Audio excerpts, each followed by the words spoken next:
Good afternoon, everybody, and welcome back to Build. I'm your host, Carrie Justick. Today, I'm sitting down with the former Miss South Africa, who just won the title of Miss Universe 2019 on Sunday. And already, the natural beauty has gained recognition from women like Gabrielle Union and Oprah. Let's take a look at Zozibini Tunzi's crowning moment. Congratulations, Mexico. Now we are down to South Africa and Puerto Rico.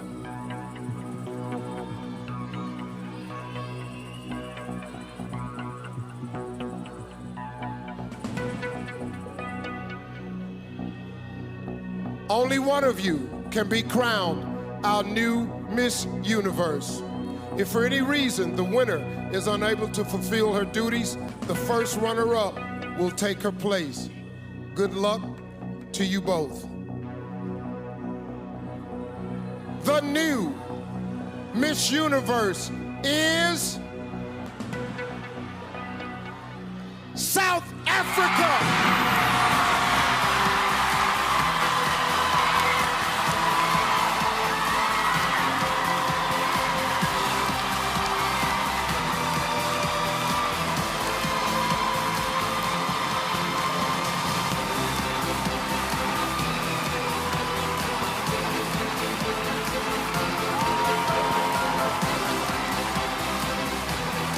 Thank you.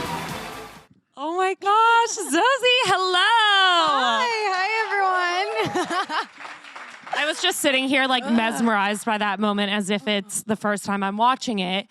And I can't even imagine what it feels like for you to, keep seeing that over and over and reliving it. It felt like the first time to me too, because I'm standing there like biting my nails as if I don't know what's gonna happen next.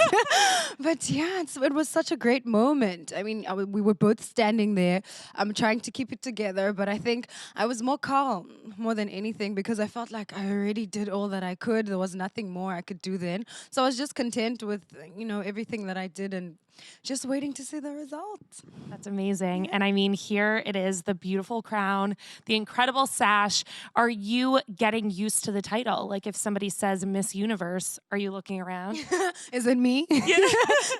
I think, yeah, for the first day and the second day, I was like still looking around when people said Miss Universe. But I think the more I hear it, the more I watch the clip and the more interviews I do, the more I'm starting to get used to the title. Awesome. And obviously you were Miss South Africa, which is already, that's huge. It's an incredible title. And you did so much during your reign as Miss South Africa.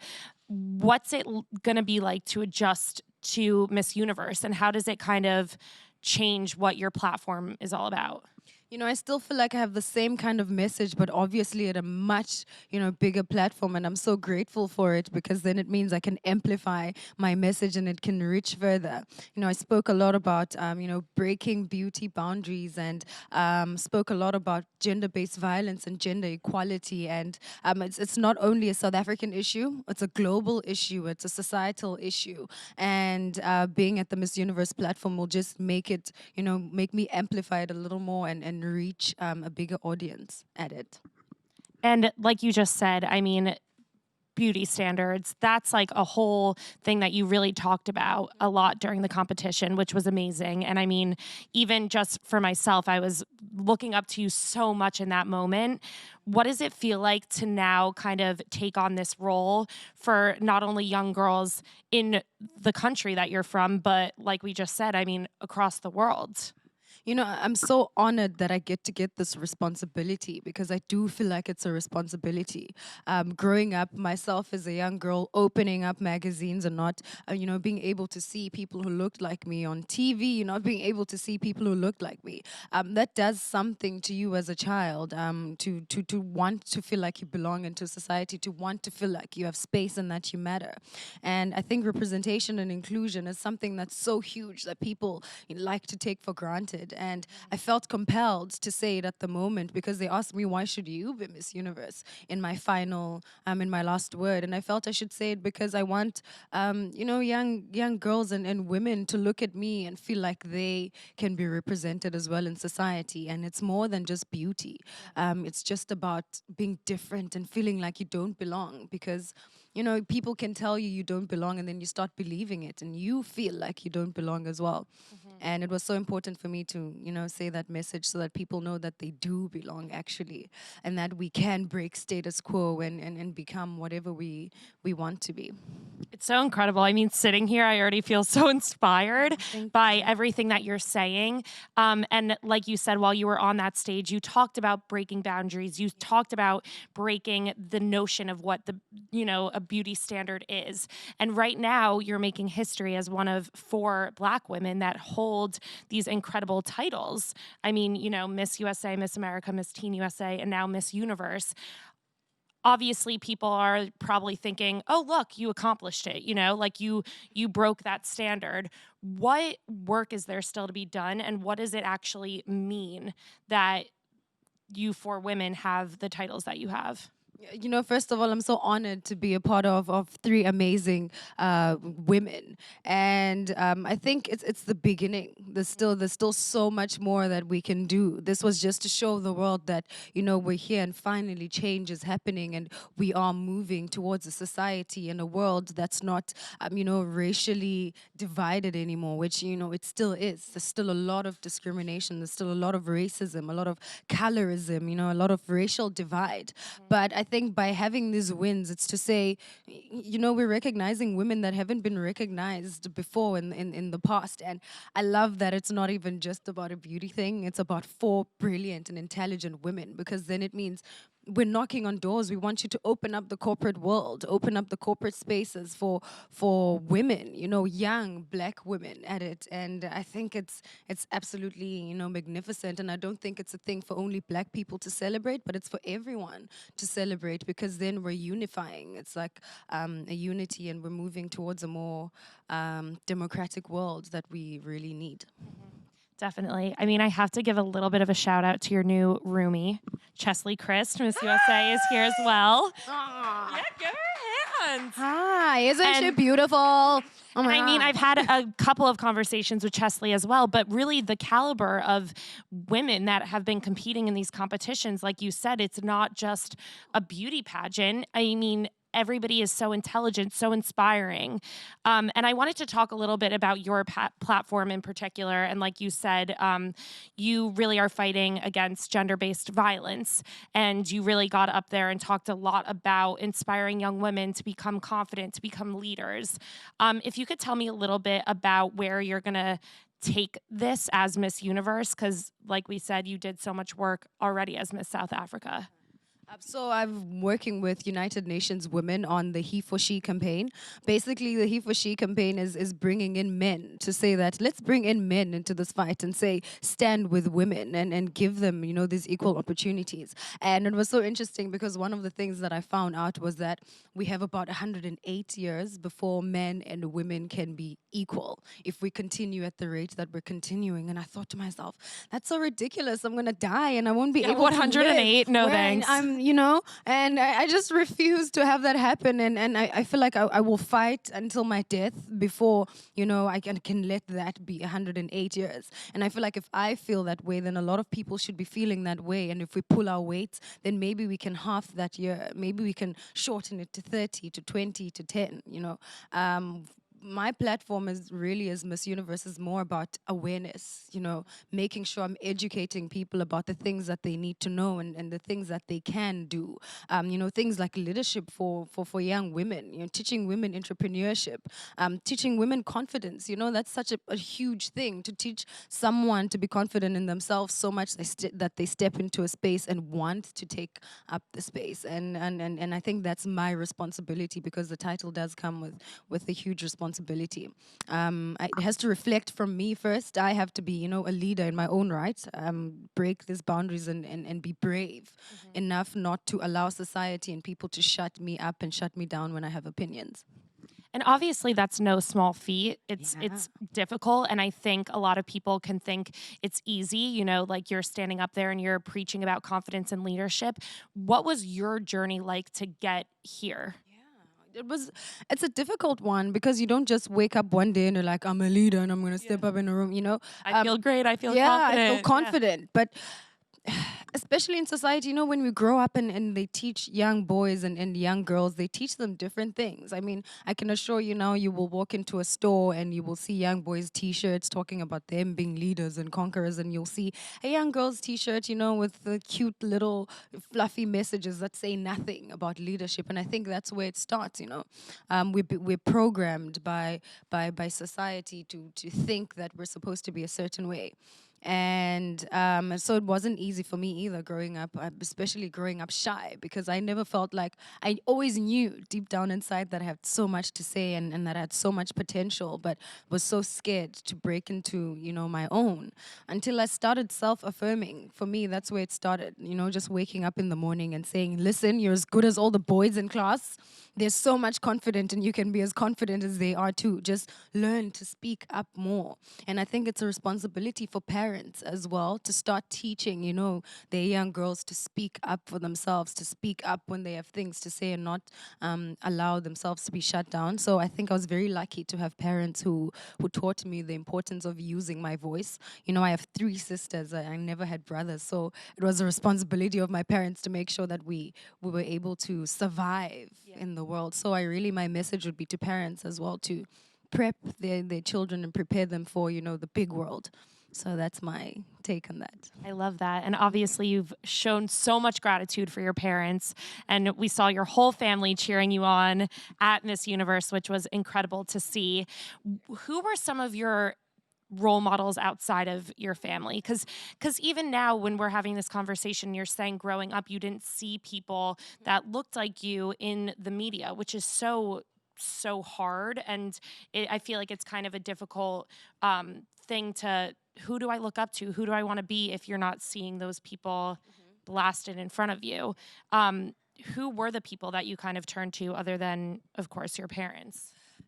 So I was a little bit of a nerd growing up. I still am. And I think I've met so many people through reading books. And one of, you know, the women that I grew up reading about was Harriet Tubman. And she, you know, there's a movie coming out about her. So I excited. cannot wait to see. Me so too. Excited.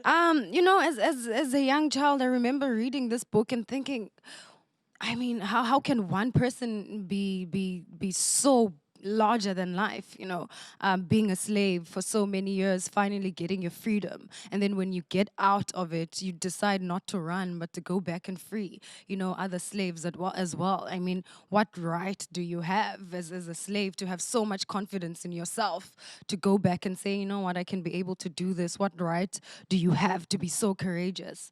And so it was always women like that, you know. And, you know, growing up in South Africa, we've had the most amazing women. I am a product of so many women who came before me. I mean, in 1956, women marched to the Union buildings of South Africa and they said, listen, we're so tired of not being seen as human or leaders or capable and critical thinkers. And they marched in there, and, you know, when they did that, they knew that their lives were at risk. They knew that they were not doing it for themselves, and they were just ready to die for the future generation. They were doing it for me and so many South African women.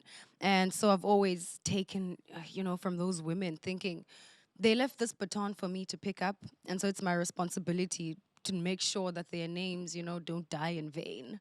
And yeah, those are the women I look up to. And I hope that, you know, I do them proud by passing on the baton to the future generation and making sure that they finish the good work that the women of 1956 started in South Africa. I mean, I can guarantee you already are. Obviously, there are so many, like I said, young girls that are already looking up to you. There are cute clips and everything that are going viral on social media of little girls looking up and saying, it's Miss South Africa, she won, which is so incredible. Not to mention, you're getting some recognition from some pretty cool and powerful people. I mean, Gabrielle Union, first of all, called you her Woman Crush Wednesday, I mean, which... what is that even? Well, Come because on. I'm pretty sure she's everybody's, and then you're hers, which is freaking amazing. Yeah, my mom sent me that last night and she was dying because she loves her. And I was like, look, I don't know. I still have to go respond to Oprah. Yeah, Oprah. Yeah, Oprah, we need to talk about that. Oprah tweeted at you. Like, are these, I mean, I guess they're surreal moments, because how could they feel real? I mean, little me. I mean, 5 months ago, I was just saying I was an intern. Next thing, I'm like getting messages from Oprah and the likes of, Michelle Obama as well sent a shout out, not only to myself, but, to Chesley and all the other amazing ladies. And yeah, I think for me, it's more about I love how they not only carried me, but the message that I said, on that stage, because then it means a lot of young girls are going to see it. A lot of women are going to see it. They're just helping me spread, this message of positivity and confidence and self-love. And yeah, I think it's absolutely brilliant, and I'm so grateful for it. And what a warm welcome. I mean, obviously, you just moved to New York, you just moved to the US, and to have somebody like Michelle Obama giving you a shout out, our former first lady, like that's kind of Incredible. That's kind of it. Yeah, What do you do from there? Would you love to partner up with some of these women and do some work with them in the future? Oh my God, yes. I mean, look at that, the caliber of those women. These are the women that have already cemented themselves in society by doing bigger things. I've always been inspired by women like that, and just people who live beyond themselves, people who lead like a purposeful life. Because I've always felt that about myself too. I've always known that I had to do something much larger than myself, and if I'd get an opportunity, to be able to work with them, I think that I could just, quit now. Like, I'm done. Can go back to South Africa. It's fine. So how is New York? I mean, adjusting everything. I know you experienced your first snow yesterday. It's so cold in New York. I mean, oh my God. So sorry. I mean, yeah, this is honestly, of all times to move here, I'm so sorry that you're dealing with this now. You know what? I love it, but I just love to feel my toes too. I miss the feeling on my toes, but it's such a beautiful city. And I experienced my first snow yesterday, and it was so beautiful. And I was like, oh my God, finally I'm in the snow. And I was wearing white, so it was just like I was living my best romantic comedy life. I was gonna say, you feel like you're in a movie. Yeah. Did you talk to Chesley and any of the other girls to kind of like prepare yourself for this? Because I'm sure Chesley and Catriona are the best guides to the city at this point. Yeah. Did they prepare you what to pack, how to prepare yourself to live in the Big Apple? Girl, you dropped the ball, Chazzy. Yeah. You dropped the ball, but I'll have a word with her. Yeah, I'm sure she'll hook me up. I know she's already got me covered with the snacks. Oh my God. We're having so much snacks. It's like amazing. But I'm sure she's going to show me the cool spots around New York as well. That's amazing. And what, obviously, social media, we talked about some incredible people reaching out to you. What are some of the other messages that you've been receiving? Because I'm sure everything's been blowing up. What are some of the most impactful things that people have been saying to you? I think the most beautiful messages I've received are, from regular women who are just saying to me, you look like me, you look like my daughter, and that means, so much to me. You don't know what you did by winning, and the things that you said on that stage, they resonate with so many people who have felt like they had been misrepresented or never even represented before. They felt like they were included and that they mattered too. And so I think those are the messages that matter the most to me, because then it means, I'm doing something right. And obviously, as you embark on this journey, we've already talked about what a privilege it is, and it certainly is. Do you feel any burden taking on this title and, all that you represent and sharing it with the world? I'm sure that it's a little scary, at least. It is scary, but I'm trying not to put so much pressure on myself. I'm just going to try to remain my true, authentic self and not try to pretend to be something I'm not, because pretense does get tired. You get tired. And I'm just going to try and remain myself, and whoever is touched or helped by me just being myself, then I think that will be incredible. I love that. I mean, from all of the pageants that I've watched, and I've said this to Chesley before, I feel like the women that you really see on that stage are so authentically themselves. And you could see in the winners, I mean, as Miss Universe, you even said in that moment where they were getting ready to announce, you were calm, you were chill, you were just taking in the moment. What are some of the things that you did to bring yourself there, even if it was a moment backstage where you did like a breathing exercise or, like you said, affirmations? What kinds of ways do you prepare yourself to get on a stage like that but be yourself? You know, I'm not even gonna lie to you. Things move so quickly backstage. You don't even have time to yourself to You're sit like, there ha ha ha, and like breathing breathe. exercises. No. There's Sure. no breathing because the minute you step out there, like you have 5 minutes to the next, you know, and then you have to. There was no time for that. But I think just praying before going onto the show and reminding myself that, you know, I'm here for a time such as this. If it's my time to win, then I'll win. If it's not, then, you know, that's fine too. I think it was a thing of accepting whatever God's plan was for me at that time, and I was just like, I'm okay. I'm okay with whatever happens. Yeah. That's amazing. Thank you. And obviously, like we said, I mean, Miss Universe, it's become such an incredible pageant with such incredible women. And even with the women holding the titles now, we see, you know, we're shattering what people thought the beauty standard was. Is there anything that you think the pageant world or Miss Universe can do to even embrace more inclusive beauty standards? Yeah, you know, I think we're at a great place of inclusion. I mean, we have all these four women that we just mentioned, who I think are a symbol of moving into the right direction. I think they did a great job. Firstly, I think the national pageants did a great job with choosing the candidates that they chose, because then, you know, we wouldn't be here today. You can see that they are trying so hard to redefine what people have been seeing as beauty, and I think they're doing a great job. I think Miss Universe is on the right path, and I can't wait to see who they're gonna crown next year and the next year. Girl, and any other year. you need your year first. No, yeah, but I mean, it's just so exciting to see. She's like, I can't wait. It's so exciting to see, you know, the change and the direction in which we're going to, and I think it's gonna be a brilliant year. Amazing. Thank you. So I'm going to hand it off to audience Q&A. We have 3 questions. First one right up here. Hello. Hi. Congratulations, Thank first you of so all. much. My question is, what do you anticipate is going to be your biggest challenge as the new Miss Universe? I think as a Miss Universe, people have a lot of expectations from you, and people feel like you are their Miss Universe. And so I think my biggest challenge would be trying to please, you know, everyone and a lot of people. And I think what's going to help is to not want to please everyone. I think if I don't put that pressure on myself, then I should be fine. I think that's the biggest challenge that could possibly face me. Yeah. Well, I bet you thought that the question and answer portion was over, so I'm sorry for that. But if you could give any advice to your younger self, what would you say and why? I would tell her to be more confident in herself, because I didn't grow up with a lot of, you know, self-confidence. I was very shy. I always had opinions about the world. I always had opinions on how things should be done, but they were always inside me, and I was never confident enough to actually stand up and to voice them. So I'd tell her to speak up. You know, the world really does want to hear what she has to say, so I really need her to speak a little louder. Yeah. I mean, it's so surreal to hear you say that as you're wearing Miss Universe sash. You know, the world wants to hear what you have to say, that's for sure. And we have one more question. Hello. Unfortunately, all of my questions were answered in the interview. However, of course, that's how it happens. But I'm a pageant brother. My sister was Miss Greater Albemarle in 2018, as well as went to Miss Virginia as the 4th runner-up. Wow. Congratulations I to am. her. Whoop, whoop to my sister. Yeah. But I don't have a question, but I wanted to just congratulate you and thank you for this wonderful moment. I can't even believe I was here. I literally was in tears as I was listening to you.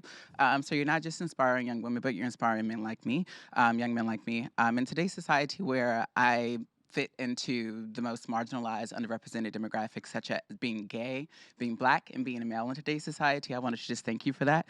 And it really just brings me to tears. You're creating this ripple effect for men and young women to kind of just look up to you for women in leadership as well as women empowerment. And you are a force to be reckoned with. And this is a wonderful opportunity to be here. And my last request is if you could help me. I want to send a video to my sister because she's just like dying that I'm here, to just basically wish her Merry Christmas and to just kind of congratulate her because she just decided that she didn't want to do pageants anymore. But watching her go through that journey, as well as the thousands of dollars on the gowns, not even just about the beauty, but the intelligence and the interviews, it really is not just about beauty, as you mentioned. It's about having a voice. It's about speaking up. It's about being, you know, like willing to remember that who you are and not allowing anyone to take that away from you. And so, yeah. I said a mouthful, but thank you so much. Thank you so much for, your message. I feel so honored that I don't even know what to say. Thank you. Thank you so much. Oh, thank you. I just have a follow-up question to his, actually. Was there a time where you wanted to take yourself out of pageants at all? I think there was a time when I stopped doing pageants. I mean, South Africa is it's very big at Miss Universe, but we're not really like a very huge pageant country back home, if I can say. I don't know if that makes a little. So we're not really like very big on pageants. So I might have done some when I was younger, and then I forgot about it growing up, and then I got back to it just a little bit older. So no, there was never a time where I wanted to stop because I wasn't really, doing it a lot. Yeah. Well, thank God, because we got a new Miss Universe on our hands. Thank you. I cannot wait to see what you do this year. Congratulations again. Thank you so Welcome much. to New York. Thank you. Thanks, guys.